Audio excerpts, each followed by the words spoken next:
The Loch Ness monster's body has been discovered. A creature looking a lot like Nessy was discovered by a man named Jeff Warren. When he first stumbled across this creature, he thought perhaps it was a dead seal. Then after he got closer, he realized it looked like a miniature version of Nessy. It had small teeth, 2 fins, and is between 4 to 5 feet in length. Now I know we all think Nessy is supposed to be this huge creature, but I mean no one has found her yet. And maybe she's had kids in all this time, and this is one of her offspring. Who knows? Now I'm of Scottish descent, so I believe in Nessy. Do you guys? Let me know down in the comments. Also let me know in the comments if you do in fact believe this man found the Loch Ness monster. Hey everyone, welcome back to LP. I'm Court McGinley. Thank you all for joining me on this beautiful Tuesday. I hope all of you are having a wonderful weekend so far. I just want to remind you guys to stay tuned until the end of the video, as I will be answering some of your questions. And if you have a question you'd like me to answer, leave it down in the comment section and I will be picking some to answer in an upcoming video. Alright, as you guys know, we have a lot of interesting news stories headed your way, so without further ado, let's get started. Next, 3 people were injured today in a shooting at Maryland High School. The St. Mary's County Sheriff Office responded to a shooting at Great Mills High School. Luckily at this time there are no reported fatalities, and it said the incident has been contained. After being on lockdown, the school is now being evacuated. The police were notified about this attack after a student named Jonathan Freese called CNN from his phone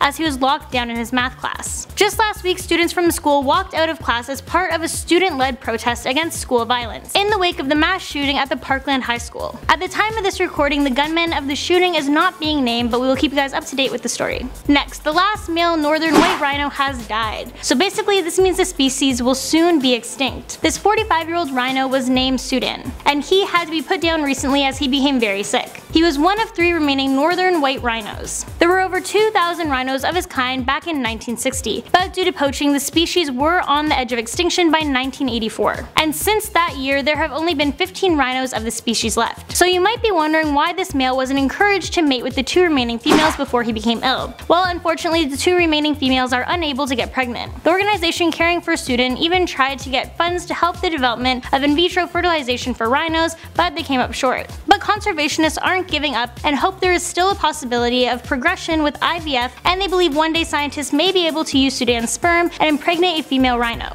It's really sad to hear about Sudan, but hopefully there is still a chance for the species. Next, Mark Zuckerberg's net worth falls $5.1 billion in hours. Yesterday the company hit their hardest stock drop in history and went down almost 7%. Mark's net worth is now around $69.5 billion. Yeah, I think he's still doing okay. Even with $1 billion, you're set for life, and this guy has almost 70 times that. Also, he's still the 7th richest person in the world. About this stock drop, Forbes has said, after another PR debacle for Facebook in which a Trump-affiliated data firm was accused of improperly gleaning information on more than 50 users, the company's stock plummeted nearly 7% through 1 p.m. Eastern Time on Monday, erasing $37 billion of market value. The decline had the biggest impact on Mark Zuckerberg, Facebook's co-founder and CEO, whose net worth fell $5.1 billion. Yeah, like I said, I think he's still doing okay. Next, original Harry Potter books are selling for £60,000 a piece. Yeah, so go raid your bookshelves. This is 21-year-old Haley Malsom, and she unknowingly found 3 first edition books by chance at a local charity shop, and she only paid $3 per book. About this, Haley said, "As far as I'm aware, the staff in the charity shop are unaware that they are first editions, as I obviously didn't realize until later that day. I haven't had mine valued, but after a quick Google, I did see that one went for around £60,000. Last year, first edition HP book broke records after being sold at an auction for £60,000.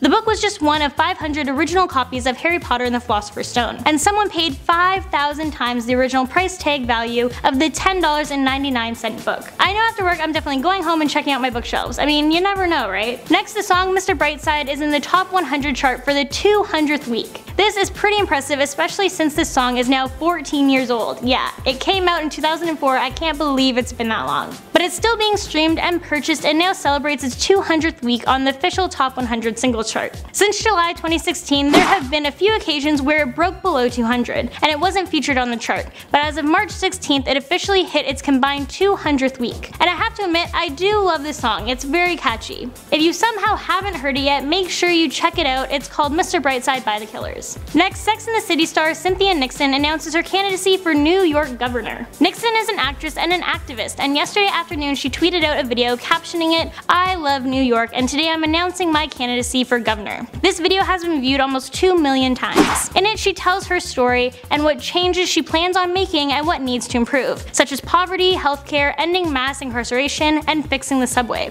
Over the past several years, she's made a name for herself and fights for what she believes in. Let me know down in the comments if you think she should be the next governor of New York. And it's that time of the video where I'm going to answer your questions. Alright, let's get started. Ronnie B asked, if you can only like one YouTube channel, which would it be? Oh man, that's kind of a hard one. But with the ones I'm on aside, because obviously I'd pick those. And for those of you who don't know, I have my own channel called Court McGinley Vlogs. I took a bit of a break, but I'm back now, currently editing a vlog, so that will be up soon. So make sure you guys check it out and subscribe. But aside from LP and Most Amazing Top 5 and my channel, I would have to say the Ace family. I'm currently really into their videos and I watch every time they upload. Next, F1ST asks, how do you deal with bad comments? Honestly, I just ignore them. The person writing it doesn't know me, so honestly I could care less if they have a negative opinion of me. Next, Aman Rafiq said, please reply I love you and please say hi. Hello, thank you so much for your sweet message and thank you for watching, love you too. Next, Nelly Garcia Herrera asked, when did you start YouTube? I love you so much, keep up the good work. Thank you, I love you too. I started on this channel over 3 years ago now, and I started my own channel almost 2 years ago, and I'm also on one of our sister channels called Most Amazing Top 5, and I started making videos on that one just over a year ago.